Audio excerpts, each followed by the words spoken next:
Awesome. So we've had already a few spaces about phase two and the kind of protocol roadmap. So I'll just quickly recap.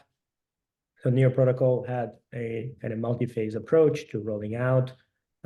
We had phase zero mainnet in 2020, which launched with one shard. We had phase one launched in 22 that resharded to 4 shards. And we having phase two happening kind of within the next few months with testing to really introduce stateless validation and in return allow to have more shards in the network, have most validators have lower hardware requirements, and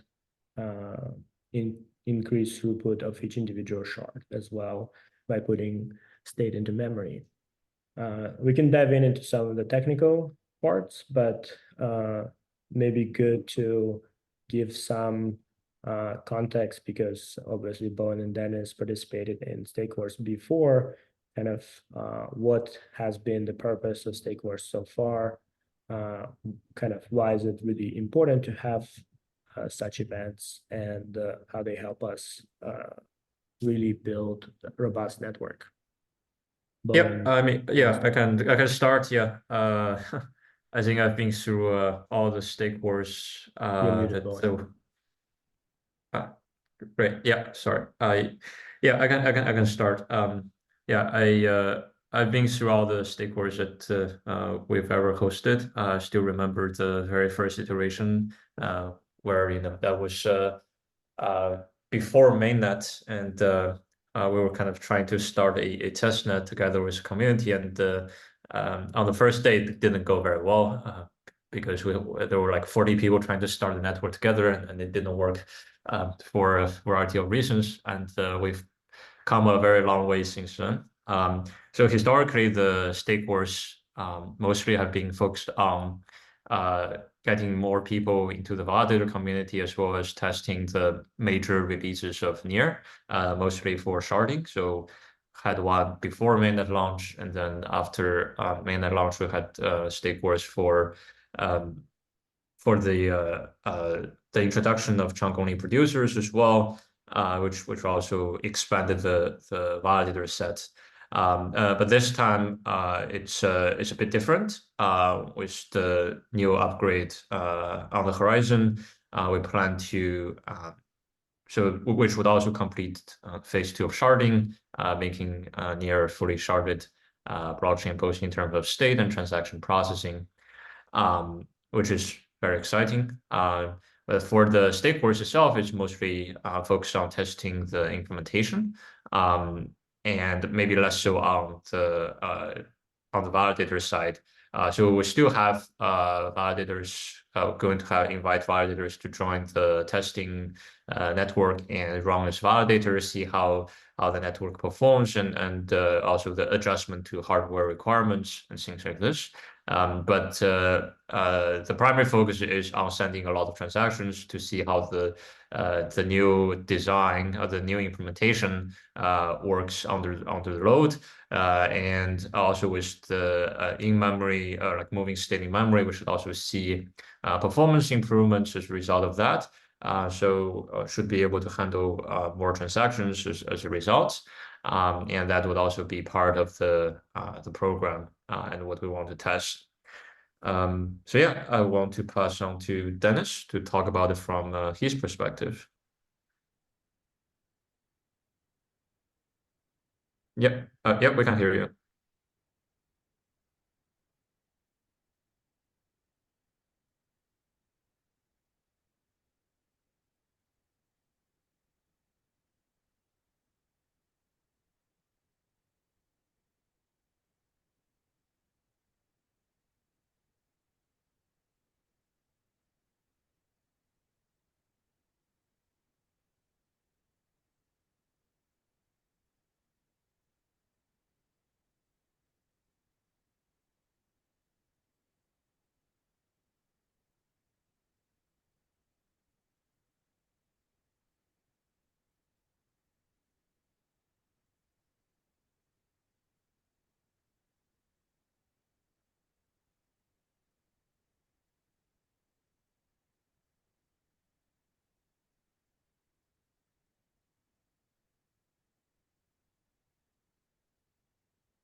Dennis is exactly right about the audience, right? I think historically, stakeholders have been focused on validators or like potential validators who want to get into the community and become validator or near.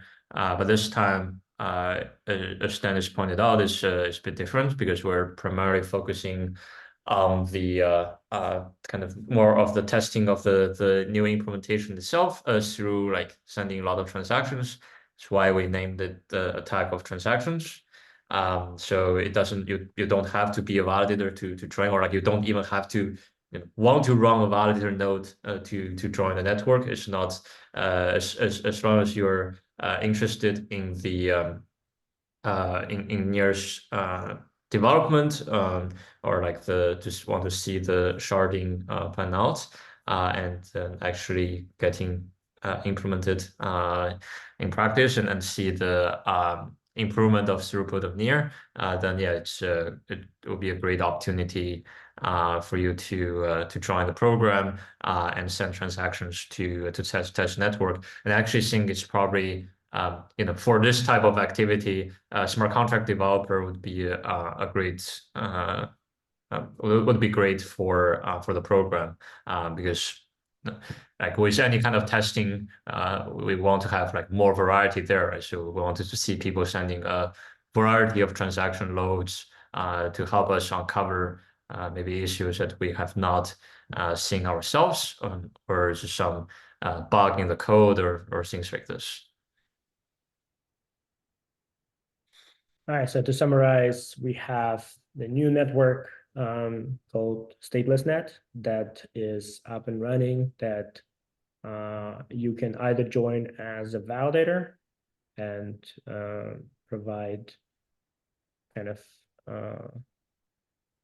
like more validator power, test out, learn how to run a validator in the new environment, or you can deploy a smart contract and engage it with a lot of transactions, try some regular things like sending fungible tokens or minting NFTs or any other use case that you want to do, and really try to squeeze out all the power that this new network will be providing when it goes on mainnet.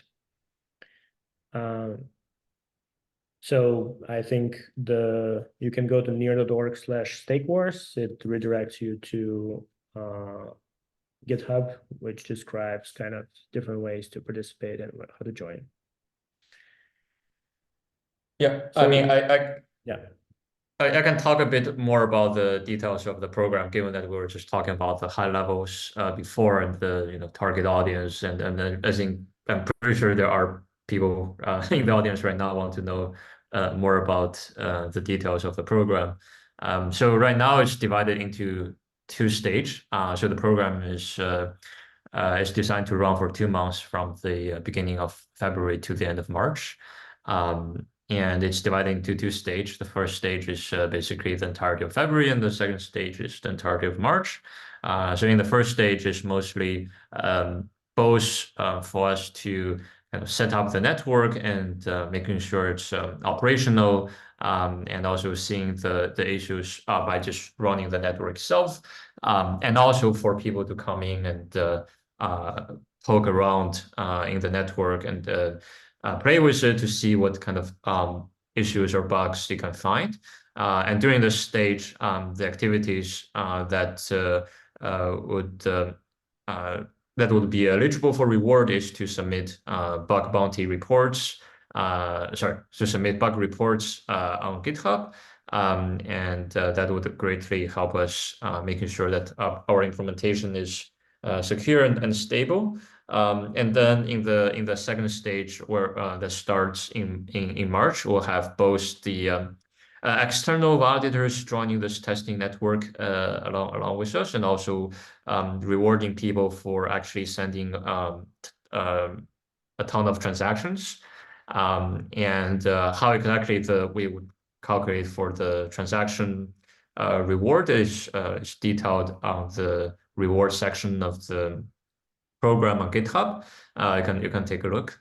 Yeah, as I said again, the focus will be on trying to find problems by playing around with networks, sending transactions to uncover issues that we have not previously seen.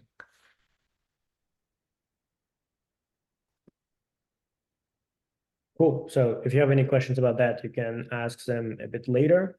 But now maybe let's switch gears and talk about the changes this introduces to validators and how we expect this affects chunk producers as well as kind of validators and shift of the role in phase 2.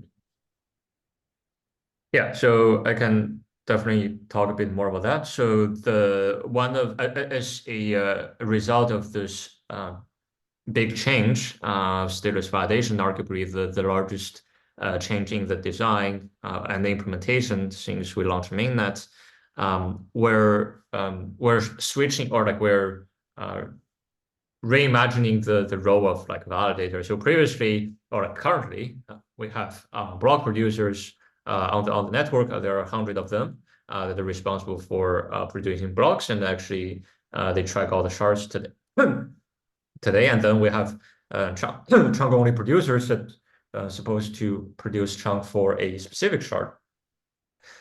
So there are a maximum of 300 of them on the network today, but in practice, it's not fully utilized. So in the new setup, the roles are, I would say, a bit switched around. So there is the chunk proposers, or like you can call them chunk producers as well, but I call them chunk proposers just to avoid the confusion in the naming, which the chunk only producer we have today. So the chunk proposers are the type of validators who would operate more expensive hardware. They will still track one shard, but they will be responsible for producing the chunks for that shard, applying the chunk, including transactions and receipts, as well, and then generate the state witness required for other validators to execute the chunk. And then the reason why they would require more expensive hardware is that in the design, they actually hold the entire state in memory. And this is where we leverage the sharding design of NEAR so that the state of the entire network is sharded into different shards, so that we can say the size of each shard is bounded by some constant, let's say hypothetically 50 gigabytes. And then the validator, the chunk proposer for the shard would just be able to load that entire state in memory, and this result would have to operate machine with more RAM. And that's most of the change, and potentially higher network bandwidth as well, due to the need to distribute state witnesses. And then the other type is the validators, the stateless validators, whose job is to verify the state transition proposed by the chunk proposers are correct. They do so by verifying the execution against the state witness provided by the chunk proposers. And as a result, they will not need to run as expensive hardware as people do today, mostly on the side of SSDs, and the requirement on that should be dramatically reduced. So that's the kind of the overview of this change. And yeah, I guess I'll pass it to Dennis to talk about this from his perspective. Hello again. Yeah, well, totally excited about see that new technology coming along, and of course, from being a validator, we do not really care much about how expensive hardware we can run. I mean, so long we can secure the network we provide with required hardware. But saying that, if you are aiming for like thousands and thousands of validators, this is of course becoming a crucial point where like a validator can run from Raspberry Pi or like from home PC or something. When validator becomes a point where it doesn't have to be like 100% uptime, where you can like bring it and on and off, like then then yes, of course, the hardware becomes really relevant, and you really need to look at making it more affordable to run for like ordinary people, like with the technologies out there, like with the scripting and everything, anybody can install the validator like in no time. But like right now with a limited set, I don't think it's very important from validator point of view to run like on cheap hardware. We do not mind to run on the most expensive hardware. Also, I think there will be like some questions in terms of like a program itself, probably leave it till later. Yeah, I think Dennis mentioned a good point about the decentralization of the network. Indeed, with this change, there is kind of like a bigger maybe shift in like how the validators are, or like how we think about the validator set, right? So before it's basically like every validator is essentially like equal to another validator in terms of like their role in the network. But now with the stateless validation change, there's this asymmetry introduced. So there's this chunk proposers, essentially a few of them in the network that would operate more expensive hardware and responsible for producing the chunks and the state witness as well. But then there's ideally a lot of the stateless validators who can potentially operate on cheap hardware, on cheaper hardware, and they would be responsible for verifying the state transition proposed by the chunk proposers. And the important thing here is that the chunk proposers, while there are a few of them and they operate more expensive hardware, they actually will not be able to do anything malicious because security of the network is dependent on those stateless validators actually validating the state transition using the state witness. And as a result, I think this is a good trade-off to accept. And it's not only providing more potential for decentralization of the network, but also it's more future-proof, right? As we can see that zero-knowledge technology is maturing very rapidly today, and we expect that maybe in the next few years we will be able to see an actual integration of zero-knowledge proofs into the into layer 1 protocols.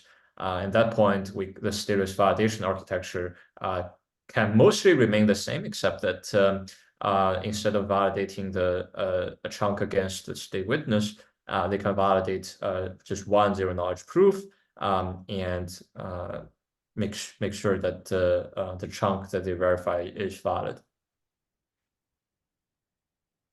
Yeah, so maybe to add and contrast this to other solutions, right, that we see, we have Ethereum with rollups where each rollup runs a sequencer and then they settle on some data availability. They put the kind of transaction to data availability, and then after that, settle execution on the Ethereum. In the way, the chunk proposers are a decentralized sequencers. There's multiple of them per each shard, making sure you have you're robust from halts of any individual kind of chunk producer. You have the data availability integrated directly into the protocol after they produce chunks. And then you have the kind of validations element done with stateless validation in a way, making it a realistic rollups.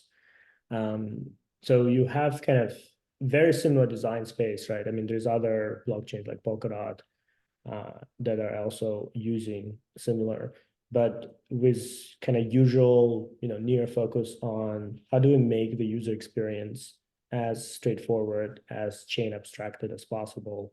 Kind of the idea here is to minimize, like to, not have any changes to how users or developers are interacting with this, while being able to add, both performance, throughput, and also being able to add, more validators to the network as requirements get lower. I think also Dennis mentioned a very interesting thought that as we have more of these validators, which are not, which are now can validate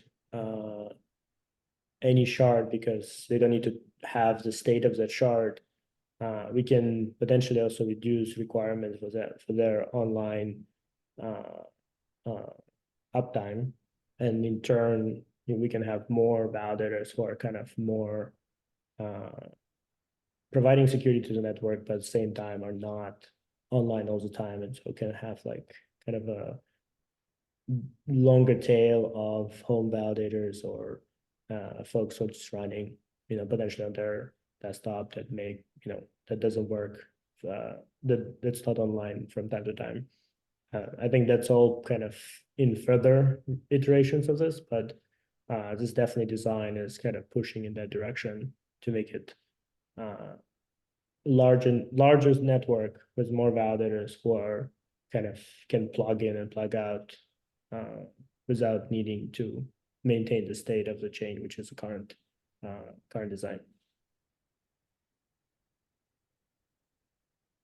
Yeah, that's definitely something we can explore further in the future. And indeed, with the ZK becoming more mature, like this question of like how much stake we actually need to secure a network, right? Because at the point, like the fundamental security model of the proof of stake blockchain becomes also an interesting point of discussion, because like everyone, like you can in your browser can verify the validity of the blockchain, and maybe at some point we don't need like we don't need necessarily them to be recognized on the protocol levels as validators. Like it's more like it's also about the kind of the in a way consensus or like social consensus outside of the protocol itself that can be achieved through like wide adoption of zero knowledge proofs. So yeah, there's a lot of interesting stuff to be explored. All right, so maybe switching gears again. I saw a question around what are the rewards for the program. So maybe, you already mentioned about kind of the schedule and how it runs. Would be good. Yeah, kind of what do people expect from this, but also from Dennis' perspective, kind of if there are any comments or thoughts about the program, and then we can open up for questions from the audience. Yeah. So yeah, again, like I would refer people to kind of the rewards section of the GitHub, Stakeworks GitHub, and probably I should post it in the comment as well. But roughly the idea is that we're rewarding people for like the issues that they find during the program, and obviously not every problem or every bug is equal. Like some are more critical than others. So there is this kind of assessment on how critical the issues that people find is, and also on how complete the report is. And there are some multipliers that we assign to those things, and then there's this baseline reward of 150 near, and so we multiply by the multiplier, and then decide on how much reward we give to people, and then for the part of traffic generation, or like sending a lot of transactions to the network, it's also like a similar concept. There's this so people would post a summary of like the type of transactions that they're sending, and we would assess the like how important that type of traffic is, or like how novel it is, and also see like the impact on the network. And then there's some multipliers you assign. And then there's baseline reward of 500 near. So we multiply them together and give that would determine the final reward. So yeah, that's kind of the idea. And yeah, because it's somewhat complex, so I would say like please refer to the actual document for more details. And yeah, Dennis, I posted as an answer here to Near Ukraine Guild tweets. But yeah, Dennis, go ahead. Okay. Yes, that's a very, very interesting topic. And we know there is a lot of validators outside of Near ecosystem who runs other chains who are really thrilled and would like to join Near ecosystem, because all of the validators are trying to expand their portfolio. And some of them never looked at Near. Some of them had before, and a lot more now, as I can see, a lot more looking at Near. And right now, most of the questions, like the top one question of these validators, how stake wars fork can help them to join the mainnet validators. I mean, the rewards are rewards in, like, they have a monetary value, but for validators, it's more important to have a seat on the mainnet, where like some foundation or some other NDC or someone else can provide with their minimum stake, so they can start validating. So this basically leads to the question, is the mainnet set is going to be expanded in the future or not? I think this is top number one question I have been seeing, talking to other validators and other networks about stake wars 4. Yeah, that's go ahead. Yeah, and another question is basically more technical. I don't know if people would like to hear that. It's just basically about the transactions and stuff. So I know there are ways to send a lot of transactions from one single machine. There's also ways to send it from various sources. But the question really is, are you interested in like volume? So let's say one single machine, or it's gonna have to be like volume from all around the world. It's all different kind of fish in terms of complexity of setting up this kind of setups. So if you need just 1 or 2 or 5 machines to send a transaction, is one thing. If you need like hundreds or 1,000 machines to send you traffic, that's another kind of fish. Yeah, so I think both questions are very interesting. So for the first question about the validator set and how to become a validator on Near. So I mean, yes, definitely as we get to more shards, there is potential to have more validators on the network. But what I will say is that today, like, we're nowhere near like utilizing the full capacity or like full capacity of the validator set right now. So as I just checked, we have 211 validators on mainnet today, and I think the maximum is 400. So that definitely there's room to have more validators there, even without changing anything, right? So that's still like quite a few validators. If they want to join the network, they can. And I think the minimum threshold to become validator today is about 25,000 Near. I mean, yeah, I think it's obviously subjective on like whether that's high or low. But yeah, I think I mean, I'm not sure about the incentivization program to delegate stake for like newcomers. I think I don't think Near Foundation plan to operate anything like this in the near future, but maybe Illia can talk more about that part. Well, I think in general, even at previous stake wars, we tried to instead of Near Foundation being kind of this operator and delegator, which generally has a lot of criticism on itself, has kind of additional operational overhead. We prefer to use liquid staking providers and really work with them. The benefit of Near liquid staking providers compared, for example, to Ethereum is because of kind of highly programmable staking. They are not actually a centralizing power, but are decentralizing power. I think both Linear and ST Near are staking across hundreds, if not 200 validators, and so I would expect that like as network continues to grow, we will see more and more stakes shifting to liquid staking, and they are supporting new validators as they come online.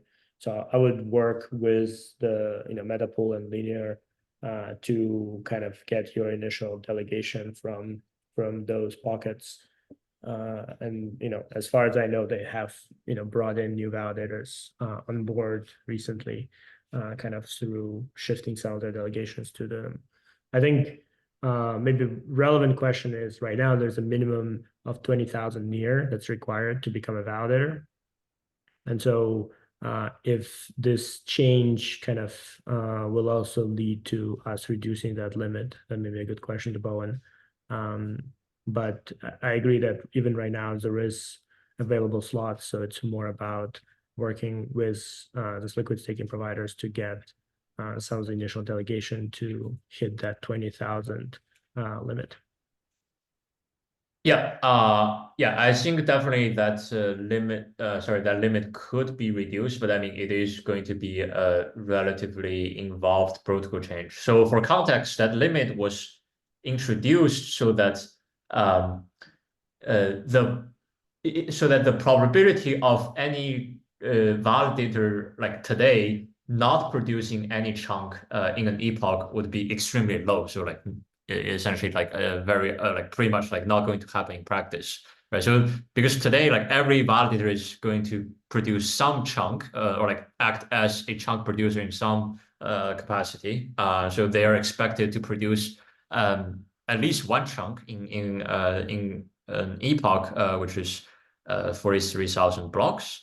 And otherwise you will not get rewarded. But I mean, if you become a validator and not get rewarded and then get kicked out, that's definitely not ideal, right? So that's why this minimum threshold was introduced.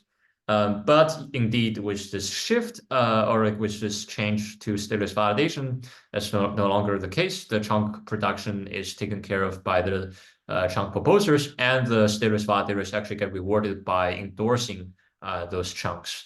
And indeed, because of that, we no longer need this original threshold that's dependent on like them producing like one chunk during the entirety of an epoch. But again, as I said, I mean, conceptually, yes, we can get rid of the threshold, but in practice, changing this will be a relatively involved protocol change. So we do expect that we would need to take some time to make the change.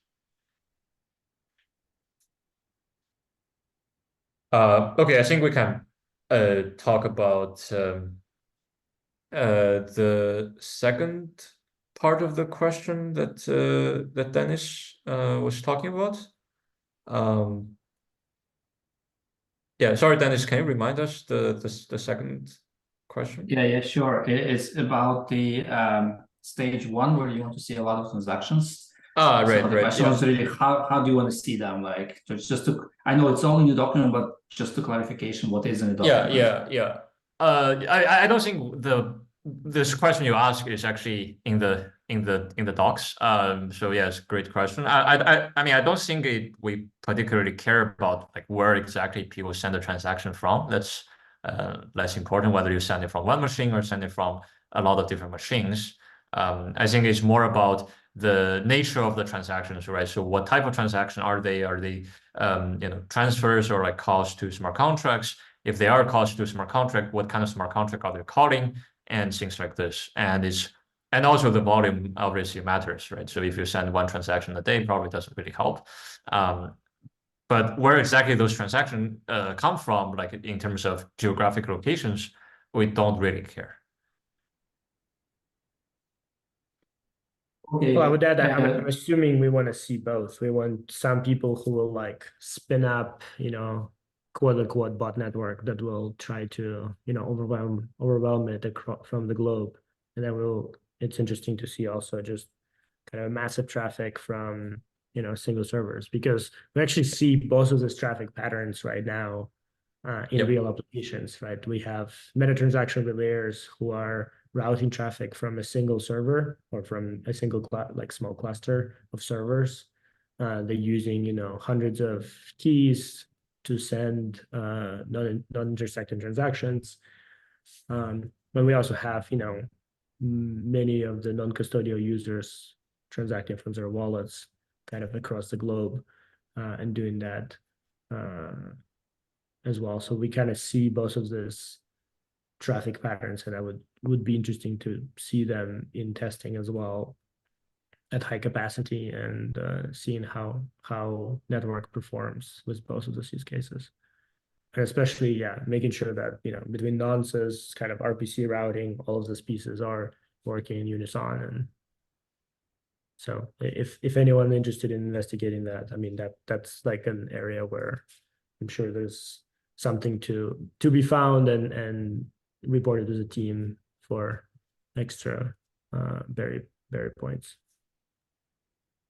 Okay, thank you, Jan. So I would suggest all the contestants to get to know Near ecosystem better, read the documentation, understand the smart contracts, and try all the different transactions types. You know, create, deploy smart contract, delete smart contract, execute smart contract methods, make, swap, use ref finance, test if there is already available or not for doing some complex transactions, and you know. So be a winner.